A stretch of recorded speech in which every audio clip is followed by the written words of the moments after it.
c'est la fin des privilèges. Enfin, il prend les gens pour des imbéciles. C'est marrant. On parlait juste avant de l'immigration, de l'AME. On essayait de mégoter où il y a moyen de récupérer des thunes. Et puis on s'aperçoit qu'au final, on paye des chauffeurs privés à vie pour des ministres, plus des secrétaires. Enfin, je sais pas. S'ils ont une activité parlementaire ou quelle qu'elle soit, bah, ça fait partie, on va dire, un peu des fonctions. Et puis, mais s'ils ont plus aucune fonction, je vois pas pourquoi ils auraient le droit d'avoir un chauffeur. Enfin, à un moment donné, c'est ça le problème de la professionnalisation de la politique, c'est qu'au final, ce sont des gens qui en vivent. Ils en vivent jusque du début de leur carrière jusqu'à la fin, jusqu'à la mort. Et enfin voilà, c'est juste inacceptable. Ces gens-là, ils sont plus premiers ministres. 10 ans, c'est même très long.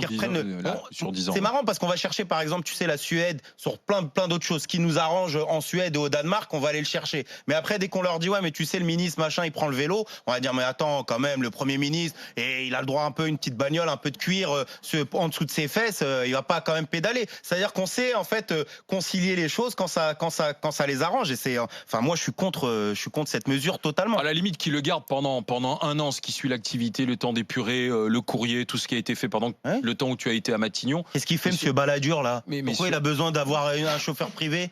Qu'est-ce qu'il nous fait, Balladur? Fait quoi? Il a trouvé un vaccin contre le sida, qu'est-ce qu'il fait quoi? Pourquoi on lui paye un chauffeur? C'est-à-dire que vous êtes là, on va aller vous chercher des 5 € d'APL par-ci par-là, on va aller, vous êtes en galère à partir de la mi du mois et vous êtes en train de vous dire que pendant que vous êtes soit en galère dans les transports, dans les bouchons, machin, à chercher de l'emploi, et ben qu'il y a des personnes qui se baladent avec un chauffeur privé. Et chauffeur privé, c'est pas le SMIC, hein. Moi, je connais des personnes qui ont déjà travaillé en tant que chauffeur dans le domaine de l'Assemblée, etc., le Sénat, c'est très bien payé. Vous savez, les fonctionnaires, tant mieux. même la Tant mieux, personne parce que qui tu ouvre serais la le premier porte, à gueuler en disant ils ont des salaires de larbin.